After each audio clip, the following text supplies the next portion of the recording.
अहमद नदीम कासमी साहब के बारे में एक पेशन गोई की गई थी। वो भी साल 1939 में, और पेशन गोई करने वाले थे अब्दुल मजीद सालिक साहब। वो पेशन गोई क्या थी? वो पेशन गोई ये थी।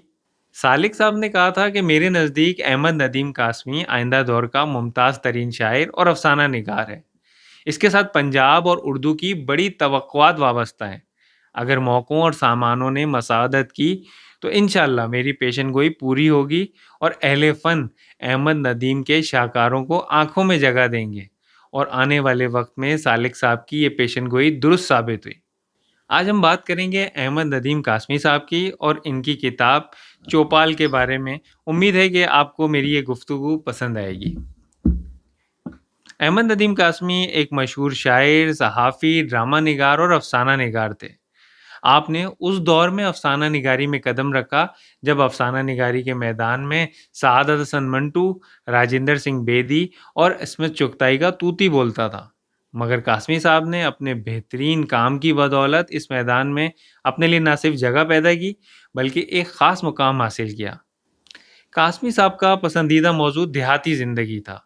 अफसाना पढ़ते हुए कारी को खुद अंदाज़ा होता है कि गांव की ज़िंदगी का जो नक्शा खींचा गया है, ये महज ख़यालात पर मबनी नहीं है, बल्कि ये हकीकत है और इसे कहानी के रूप में डाला गया है। इसकी एक वजह यह भी है कि कासमी साहब जो कुछ लिखते हैं, इसमें उनका मुशाहिदा और एहसास शामिल होता है।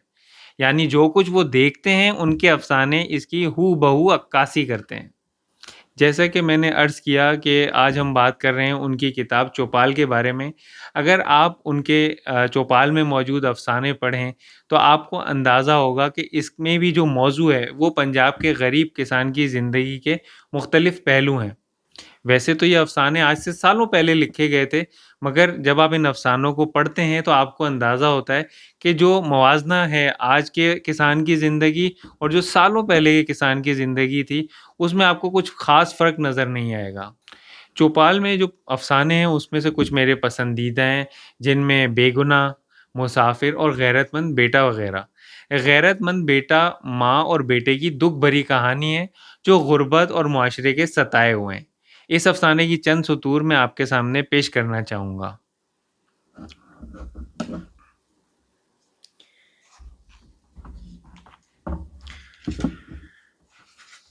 कासमी साहब लिखते हैं, ये माँ बेटे की गुफ्तगू है। लिखते हैं कि इसके बाद 3-4 बार मुझे अपना पेट गैरत के बदले खाली रखना पड़ा। माँ कितनी बहादुर थी, कितनी अजीब औरत थी वो, आम औरतों से किस कदर मुख्तलिफ। मेरी माँ खुश हो जाती थी और कहती थी, शाबाश बेटा, फाके कर लेंगे लेकिन कमीने ना बनेंगे।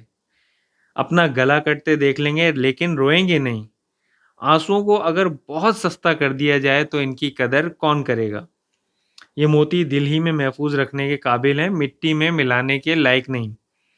अफलास और वक्त दोनों ने मेरी माँ की सेहत पर बुरा असर डाला। माँ के माथे पर लकीरें पड़ गईं, आंखों के किनारों पर झुर्रियों के जाल बिछ गए, हथेलियों पर चक्की का हत्था थामते थामते गांठें उभर आईं। आंसू रोकते रोकते आंखों के डोरे उभर आए। वो इतनी बड़ी उम्र की तो ना थी, मगर अफलास बुरी बला है। मुफलिस की जवानी गुजरने की रफ्तार कुछ ज़्यादा ही तेज़ होती है। दोस्तों, सिर्फ चौपाल ही नहीं, कासमी साहब की दीगर किताबें भी अगर आप पढ़ेंगे तो आप उनकी तहरीर में खो जाएंगे। अगर आपने भी कासमी साहब के अफसाने पढ़े हैं तो आपको उनका कौन सा अफसाना पसंद है, कमेंट्स में ज़रूर बताइएगा। अगर आपको ये वीडियो पसंद आई हो तो लाइक शेयर करें और रीडर्स रिपब्लिक को सब्सक्राइब करें।